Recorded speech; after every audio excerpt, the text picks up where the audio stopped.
Chapter 8.11c. Other adjustments to life under the duress of the human condition that developed during the reign of Adventurous Adolescentman. The overall point being made here is that since all forms of innocence unfairly criticised humans during our species' insecure adolescence, all forms of innocence have been attacked by upset humans during this stage. As stated earlier, animals also fell victim to the human condition, and not only animals, but nature in the broader sense, because it too was a friend and ally of our instinctive soul, and therefore an enemy of our apparently bad conscious mind. Attacking nature, be it chopping down trees or setting fire to vegetation, brought a retaliatory sense of satisfaction to the upset within us. Even the wearing of dark glasses, ostensibly as sunshades, was often an effort to block or alienate ourselves from the natural world that was alienating us. Indeed, if we take a moment to extrapolate this situation, we can see that eventually our upset was likely to increase so much, and our associated resentment of any criticism of it would become so great, that disputes with other humans were inevitably going to break out, at which point people would eventually start grievously attacking and even murdering each other, which would lead to, and of course has led to, outright organised warfare.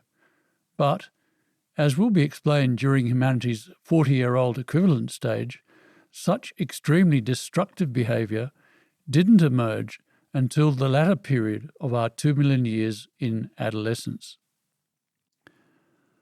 Of course, the more upset we became, the more we needed ways to escape and relieve the trauma of our condition.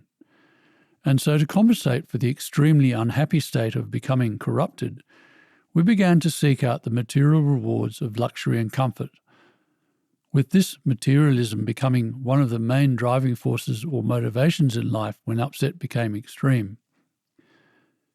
The accumulation of wealth and what it could offer us, the land, the staff, big houses, hoards of gold, glittering dresses, sparkling diamonds and shiny, pretentious cars, gave us the fanfare and glory we knew was due us, but which the world, in its ignorance, would not give us.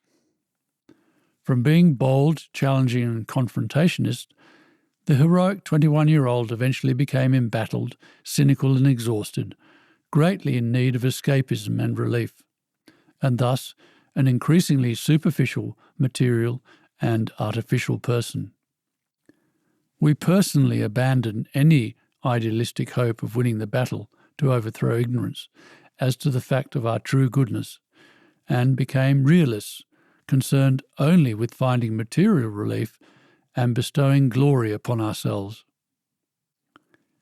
As mentioned in paragraph 727, while innocent childmen were instinctively coordinated and connected, once upset, especially alienation, developed, language became a necessity.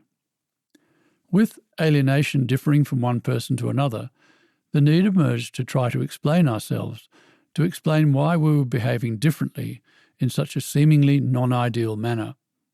In fact, talking became the key vehicle for justifying ourselves, both in our minds and to others. But since we couldn't speak directly about the human condition, or about other people's particular states of alienation without overly confronting and condemning them, stories became a way of passing on knowledge, or what we call wisdom, about the subtleties of life under the duress of the human condition. Much later, with the development of the written word, about 6,000 years ago, the fundamental quest for self-justification became greatly assisted because the wisdom acquired during each generation could be more accurately recorded, which meant that quite suddenly the accumulation of knowledge gained real impetus. But it follows that throughout the upsetting journey through humanity's adolescence, our increasing need to somehow explain and justify ourselves with words, both oral and written, also led to the development and dissemination of all kinds of increasingly sophisticated excuses and lies for our behaviour. The industry of denial became one of the main features of our lives. Indeed, the extreme denials that have taken place in science about our species' innocent, upset-free, psychologically secure and happy past bear stark witness to just how sophisticated the art of denial has become. At this point in our journey, other forms of self-expression, such as art and music, became particularly useful because, unlike language and stories, their often deep and important message wasn't as clear and therefore as potentially confronting.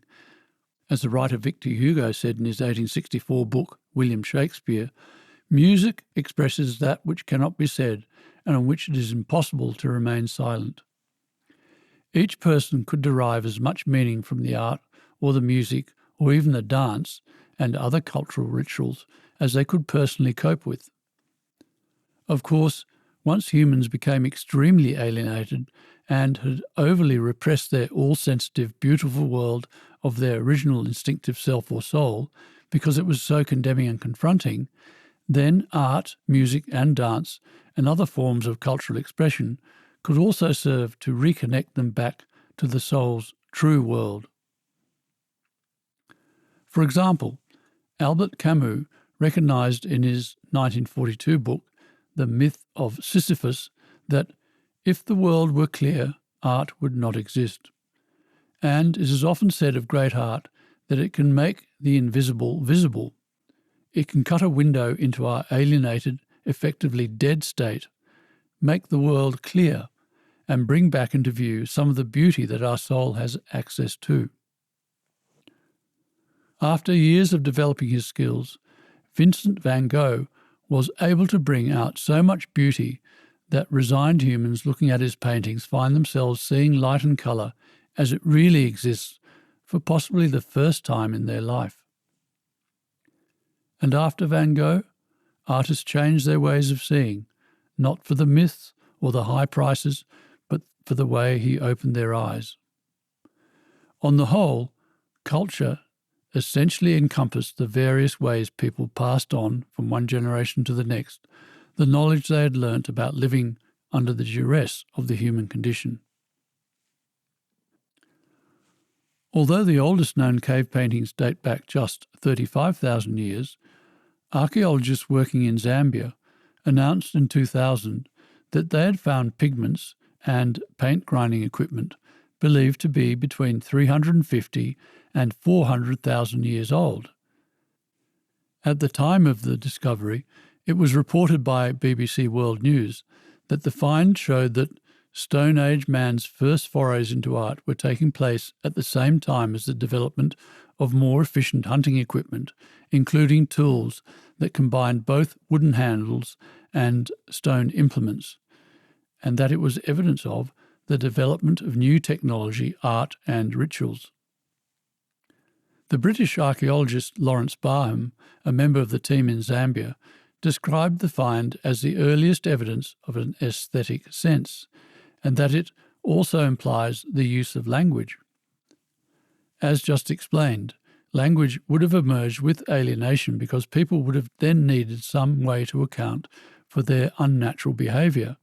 And since we can expect alienation to have begun soon after the emergence of Homo, we can assume that at least a rudimentary language would have been practiced by Homo habilis, who emerged approximately 2.4 million years ago. With regard to other expressions of aesthetic sensitivity, a sensitivity we've had since we became instinctively immersed in love and in tune with all of nature during our love-indoctrinated past, but have not been able to reflect upon or express until our conscious mind and associated state of alienation reached a certain level of development, the oldest musical instruments found so far, phalange or bone whistles, show that Neanderthals, the early variety of Homo sapiens sapiens, were making music around 80 to 100,000 years ago, while a Neanderthal burial site at the Shandidar cave in Iraq, estimated to be around 50,000 years old, contains traces of pollen grains indicating that bouquets of flowers were buried with the corpses.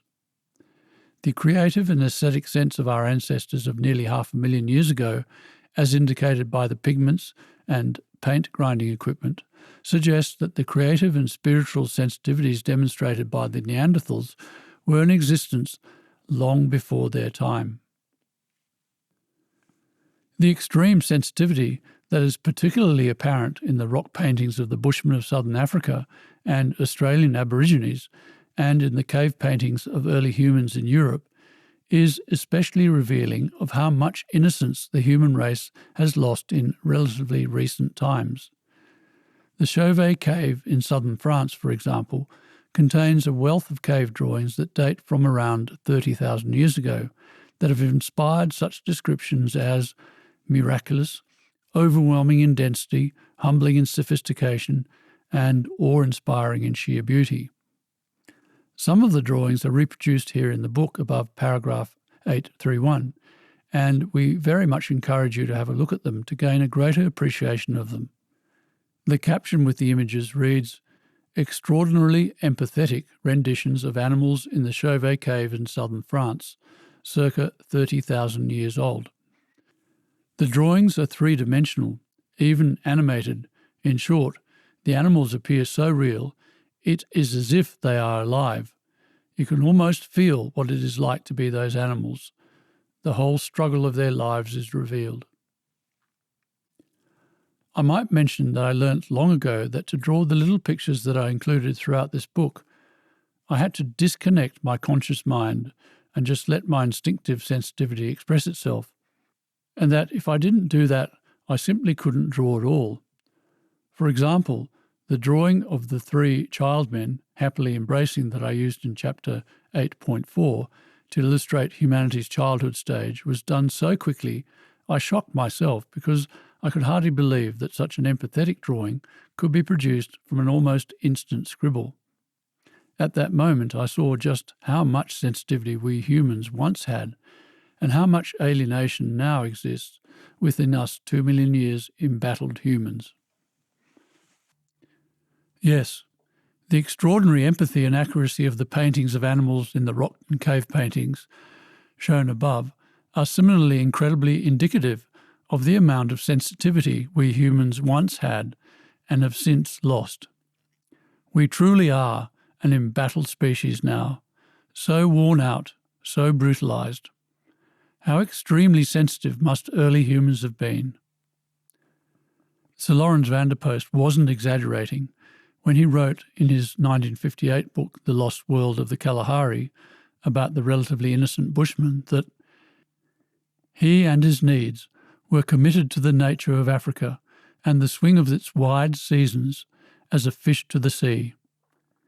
He and they all participated so deeply of one another's being that the experience could almost be called mystical. For instance, he seemed to know what it actually felt like to be an elephant, a lion, an antelope, a steenbok, a lizard, a striped mouse, mantis, baobab tree. Plato made a similar observation when, as mentioned in paragraph 174, he described our innocent ancestors as having the power of holding intercourse with brute creation, being able to relate to other animals. When all the upset in humans heals, the world is going to open up for us humans. Our long-repressed, all-loving and all-sensitive original instinctive self or soul is going to come back to the surface. We are going to be able to feel everything around us. We are going to have so much kindness and love and empathy for each other and our fellow creatures, because we will, once again, be able to feel everything they are experiencing, including just how embattled the lives of animals are. They suffer enormously from the animal condition, from the unrelenting need to compete for food, shelter, space, and a mate. While through the nurturing love indoctrination process, our ape ancestors were able to break free from the tyranny of genes having to ensure their own reproduction. Other animals remain stuck in a continuous cycle of competition. Unlike humans and bonobos who are in the midst of developing love indoctrination, other animals can't develop full, unconditionally selfless cooperative instincts. And so, above all else, it is this empathy with, this feeling for, the relatively short, brutish, forever having to fight for your chance to reproduce lives of animals that those who made these drawings have so sensitively expressed. To use Sir Lawrence' words, they seem to know what it actually felt like to be a bison, horse or rhinoceros. You can sense the whole internal struggle of the animals' lives in these drawings. Their huge chests heave with their brutal and tough battle to survive and reproduce. They are struggling so much to endure their lot, it is as if they have asthma. Yes, now that humans can get over the terrible agony of our human condition, we will again be able to empathise with the terrible agony of the animal condition.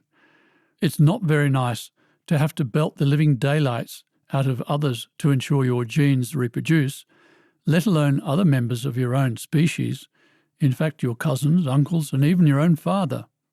No, it is not at all easy being a non-human animal, and that is an extreme understatement, just as it has not been at all easy being an upset human, which is, of course, another extreme understatement. While the Paleolithic artists clearly weren't as alienated as humans are today, they were still much, much more alienated than humans originally were. I think this is revealed by the fact that these cave artists almost completely avoided depicting humans.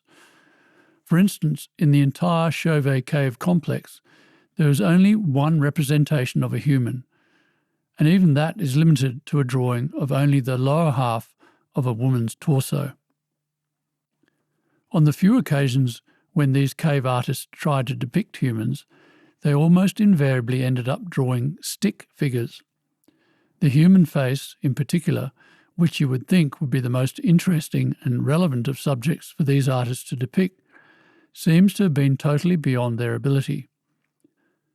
It seems clear that the facial expressions of humans were by then so alienated, so devoid of the innocence that they must have once exhibited, that our instinctive self or soul couldn't relate to it. It couldn't, and perhaps didn't want to, draw us. What did R.D. Laing say about our present alienated state? Between us and it, our true selves or soul, there is a veil which is more like 50 feet of solid concrete. The artist Francis Bacon revealed just how corrupted and alienated upset humans really are in his honest painting of the psychologically contorted, smudged, human condition-afflicted face that was included after paragraph 124. Indeed, the weird, kidney-shaped blob for the human face that the Aboriginal artist drew in the rock painting, which is shown below paragraph 834 from Ubia in the Kakadu National Park in the Northern Territory of Australia, is very Bacon-like. Revealingly, when I was looking at this painting at Ubia, which is thought to be some 2,000 years old, I asked a guide who was accompanying a tour group whether she thought the reason the paintings of wildlife were so accurate while the paintings of the humans were so pathetic was because we are now too alienated for our soul to be able to empathise with us. The guide, and everyone else, reacted with a real shudder and audible choking noise. What I had said was just too close to the truth.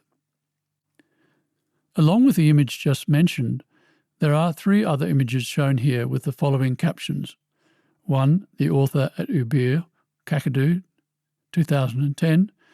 2, author's photo of fish, spear thrower and tortoise at Ubia. 3, a 27,000-year-old Bushman rock painting of an eland hunt, Camberg, Drakensberg Mountains, South Africa.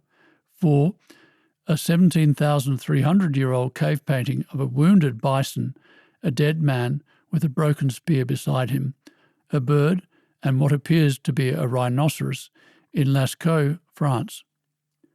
While there are many extraordinarily empathetic paintings of animals in the Lascaux caverns, there is only this one crude image of a man. It is truly an insight into how sensitive and loving humans once were, that our instinctive self or soul can't relate to the way we are now. Consider the tenderness in the expression on the face of the Madonna in the drawing of the Madonna and Child that was included at the beginning of the infancy stage. My soul drew that. I, my embattled conscious self, had nothing to do with it. Truly, as William Wordsworth wrote in his 1807 poem, Intimations of Immortality from Recollections of Early Childhood, trailing clouds of glory do we come, from God, the integrated, loving, all-sensitive state, who is our home. And people say humans have brutish, aggressive instincts. No, it's the world we humans currently inhabit that is mad. It is just so traumatised with psychological upset that it hasn't been able to deal with the fact that it is deeply, deeply dishonest, horrifically alienated. What did the great Spanish artist Pablo Picasso famously say about his ability to paint? It's taken me a lifetime to learn to paint like a child. And again, what did Adi Lang say? Between us and it, our true selves or soul, there is a veil which is more like 50 feet of solid concrete. Turn on the television and find any wildlife documentary, and I bet it will show pictures of crocodiles on the Mara River tearing wildebeest apart, or white sharks devouring seals, or snakes striking at the camera lens, or some equally brutal interaction. All the beauty in nature has been reduced to representations of butchery and horror because we humans have become so upset that all we can cope with are pictures of animals being as aggressive as we are. Everything else in nature is far too confronting. I have been to natural Africa and seen its spectacle, and the sheer magic of it surpasses all imaginings. It is just achingly beautiful. The most sacred realm on earth. Sublime amnesia are the only words I can think of to describe it, and they don't even make sense. In 1992, Annie and I were fortunate enough to join a small reconnaissance party that was being sent in on foot into the northern end of the Tsavo East National Park in Kenya, an area that had been shut off from the public for many years due to the prevalence of dangerously armed poachers from Somalia. I remember sitting hidden downwind amongst the trees on the banks of the Tiva Sand River there and seeing dust rise above the tree line in the shimmering midday heat, and then watching a vast herd of black Cape buffalo, led by an old crooked horn cow, quietly materialise from the bush, cautiously coming down to drink at pools in the riverbed. I really felt like a spy in heaven. It was all just unbelievable. Earth at its primal, spiritual, authentic, soulful, pristine, magical very best. I think God was there beside us, sitting on his heels like a little bushman, smiling at all that he had created. That visit to the Tiva River remains the highlight of my life. With our sophisticated communication technology, why, oh why, don't we have documentaries sensitively immersing us in all of that? It is so sad. We haven't been able to cope with any truth. Our world has shrunk to the size of a pea. All the beauty and magic that is out there escapes us. We don't see it. Worse, we don't want to see it. No wonder our soul can't relate to us and just draws stick figures with weird blobs for faces. Here in the book, above paragraph 836, is a photo of Annie Williams and me in Samburu National Park in Kenya in 1992. Those giraffes behind us are just walking around as free as a daisy. In natural Africa, animals like giraffes and elephants and rhinoceroses, well, terrifyingly, there are actually almost no rhinos left, aren't in cages. There are no fences over there. Animals, and the place is teeming with them, all sorts of weird shapes and sizes, just walk all around the place. It's amazing. They can go wherever they want. They can stop here for a while and then go over the hill if they want to. They just mooch about everywhere, Walk around a bush and there's another one, this time with great spiral horns coming out of the top of its head, big eyes looking at you as if to say, "So, who are you and what's your problem?" "My problem? Have you had a look at what's coming out of the top of your head? It takes some getting used to, I can tell you. I don't know who made them all. And was he just having fun making them all in such weird and different shapes? And more to the point, who let them all out?" Yes, humans now are immensely alienated, extremely psychologically separated from our true self or soul. Similar to what happens when I draw in my writing, I've also learnt to, as I describe it, think like a stone, or think like a child, say the simplest, most elementary thought, because I learnt that such a thought will be the most truthful and accurate and accountable and explanatory. Absolutely every time I encounter a problem I have to solve in my thinking about the human condition, I go into a routine where I say to myself, just go into yourself and think like a stone. Just let the truth come out that's within and you will have the answer.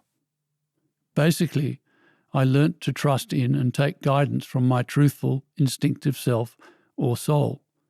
I learnt to think honestly, free of alienated intellectual bullshit, and all the answers, all the insights that I have found, and there are many hundreds of them, a breakthrough insight in almost every paragraph, were found this way. I have so perfected the art of thinking truthfully and thus effectively that you can put any problem or question in front of me to do with human behaviour, and I can get to the bottom of it, answer and solve it. It has been astonishing to me to watch my mind work, the freedom it has, and where it is capable of going in its thinking. It wears me out keeping up with it. This wearing out problem is especially so because there is so much suffering in the world that simply has to be brought a stop to. Yes, I know that every sentence I write is truth-laden, in complete contrast to the billions of sentences being churned out every second everywhere else on earth. It is the innocent, instinctive child in us that knows the truth.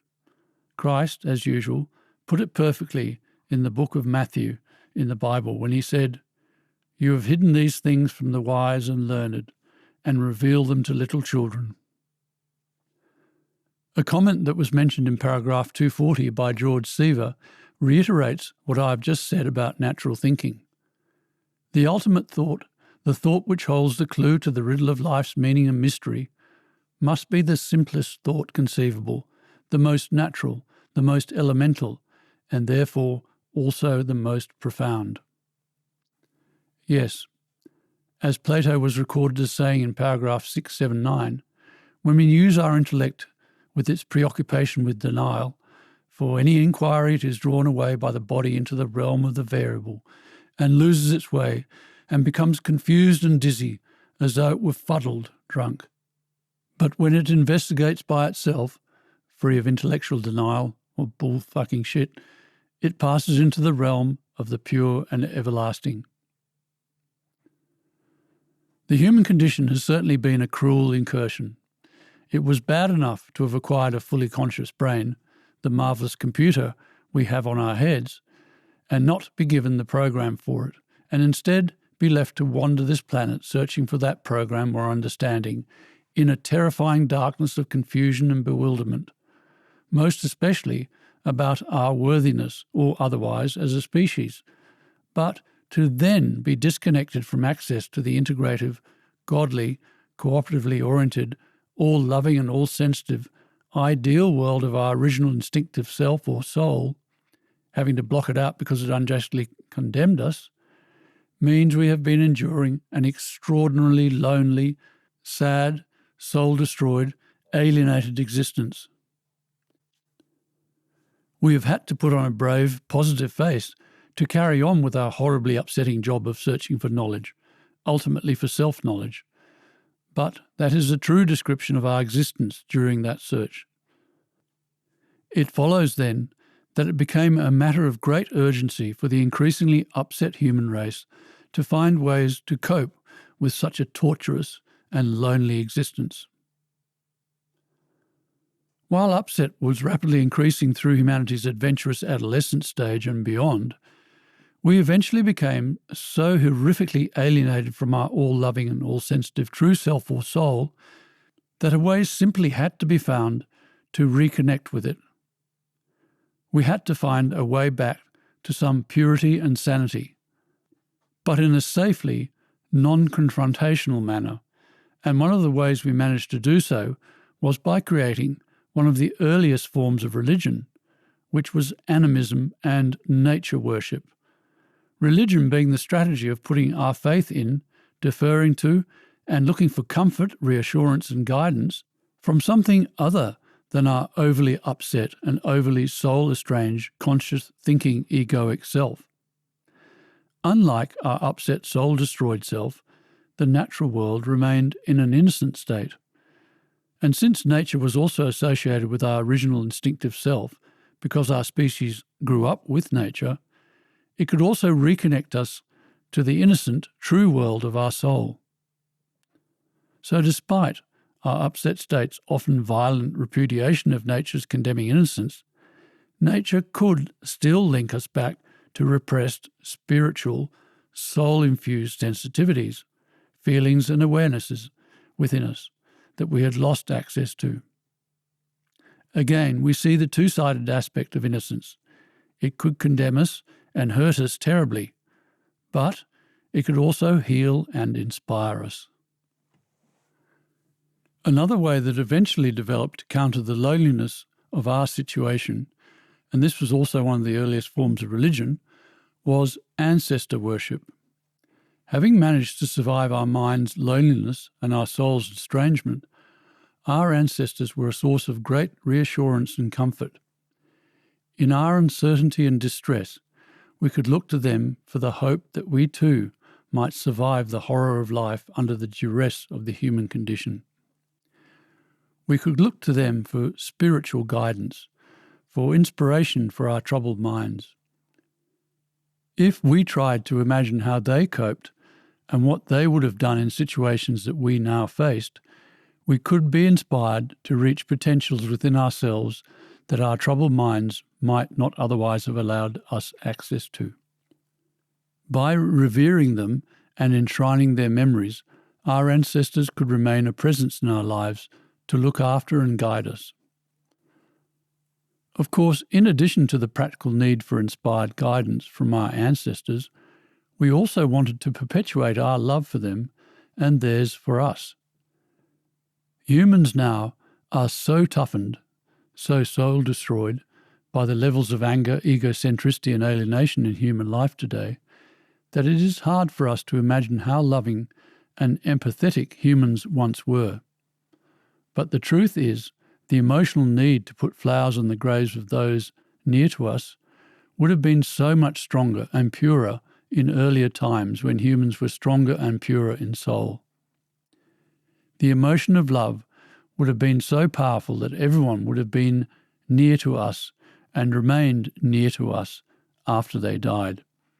A truly loving universe is such a different universe to the one we inhabit now. Basically, people didn't die in earlier times. They died physically, of course, but their entire spirit lived on with us. Love and feeling and emotion and togetherness was everywhere and in everyone.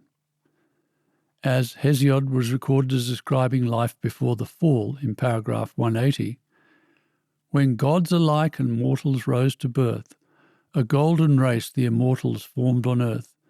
Like gods they lived with calm, untroubled mind, free from the toils and anguish of our kind. Nor ere decrepit age misshaped their frame, strangers to ill, their lives in feast flowed by. Dying they sank in sleep, nor seemed to die. It is only the extremely alienated disconnection from our all-sensitive and all-loving soul in humans of more recent times that has left us needing to believe in a physical afterlife, needing to construct pyramids as a vehicle to supposedly carry us on to another life after we died, or needing to hold on to a belief in reincarnation, etc., etc. But it is love, and our love of love, that is what is truly universal and eternal, or everlasting or immortal. So it wasn't so much ancestor worship that humans once practiced, but ancestor love.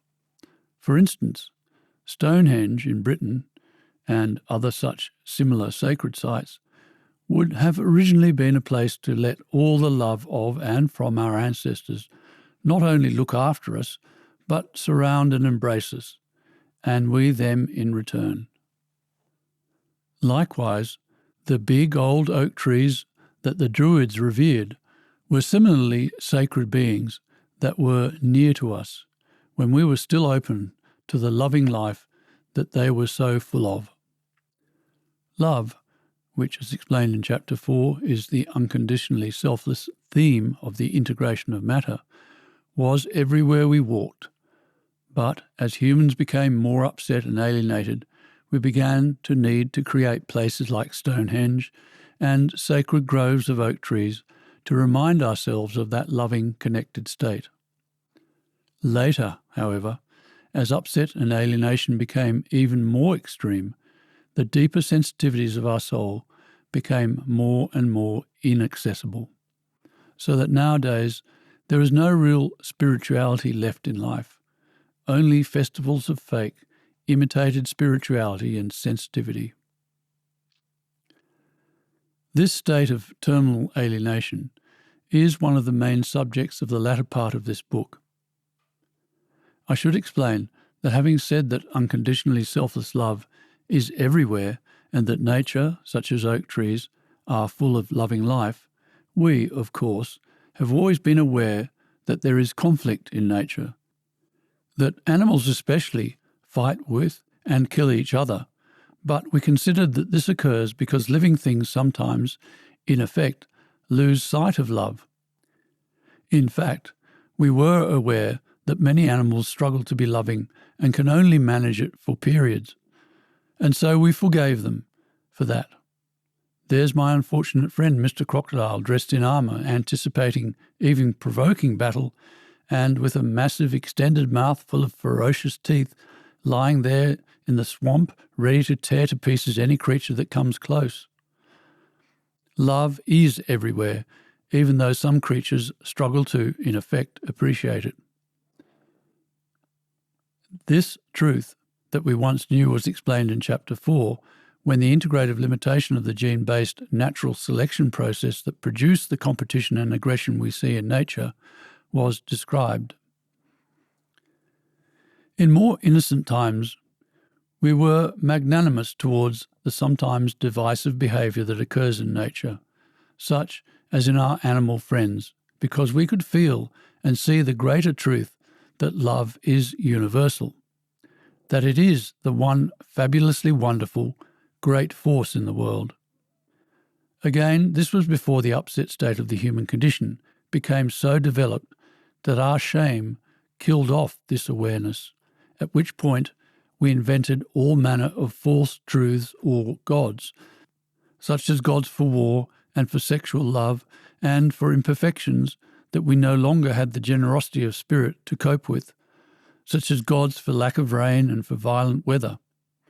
And once these multiple gods were invented, it took a long time, and some exceptionally sensitive, soulful thinkers, such as Abraham, to return us to the truth that there is only one God, love or unconditional selflessness. Alongside the development of these spiritual supplements, humans were also becoming more technologically advanced. For instance, tools which included sharpened stones, choppers, hand axes and scrapers, cudgels, spears, harpoons, and bone needles appear in the archaeological record from 3.3 million years onwards. While there is evidence that Homo erectus, who lived some 1.9 to 0.1 million years ago, made refined teardrop-shaped flint axe heads, and that even the earliest of this variety of humans were using fire, as indicated by the remnants of hearths at Kubik Fora in Kenya. However, it is only within the final 14,000 of the 2 million years of humanity's adolescence that the most dramatic improvements occurred. It was during this period that the bow and arrow, fish basket traps, and crude boats first appeared, while the practice of agriculture and the domestication of animals, which both began around 11,000 years ago, brought with it the production of earthenware, pottery, looms, hoes, ploughs, and reaping hooks. This acceleration of technology can be seen in the relatively swift succession between the great ages that define our modern history, with the Stone Age being replaced around 5,000 years ago by the Bronze Age, which in turn was replaced around 3,000 years ago by the Iron Age. It needs to be emphasised that throughout these epochs of time, the whole development of upset was being driven by increasing levels of intelligence, and vice versa. This is because the more intelligent we were, the more we searched for understanding, and the more we engaged in that corrupting, soul-destroying search, the more upset we became. And with each new level of upset, a new psychological and accompanying physical existence and state emerged, including increased alienation. The following two graphs, shown here in the book, which again we encourage you to view, chart the psychological journey that humanity has been on, with the top graph charting the development over time of mental cleverness as indicated by brain volume, and the bottom graph charting the development of cooperativeness or integration. We can see that while the brain size of childman, the Australopithecines, was not much bigger than infantman, represented today by species such as chimpanzees and bonobos, a sudden increase in brain size occurred with the emergence of the first adolescentman, Homo habilis, when the need to think and understand began in earnest as a result of the emergence of the dilemma of the human condition. This dramatic growth continued through Adventurous Adolescentman, Homo erectus, and Angry Adolescentman, Homo sapiens, before finally plateauing with pseudo-idealistic and hollow adolescentman, Homo sapiens sapiens. Anthropologists have long wondered why this growth stopped in the last 200,000 years or so.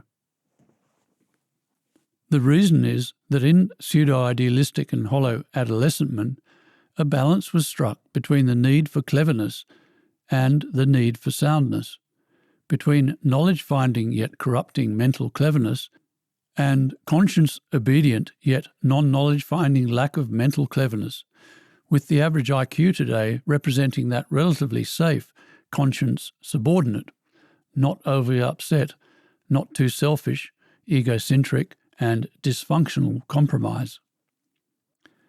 Conscious mental cleverness is what caused us to challenge our instincts, the result of which was we became corrupted in soul.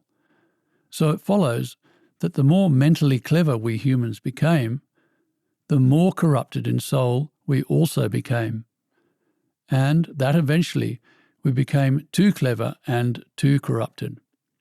Cleverness and alienation have been related.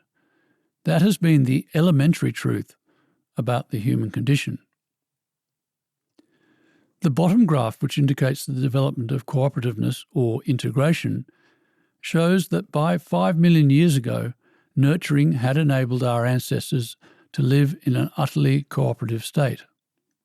However, with conscious self-management, and with it the upsetting battle of the human condition becoming fully developed some 2 million years ago, we see that the graph marks a rapid increase in upset from that time to the present, where we now face the prospect of terminal levels of alienation and social disintegration.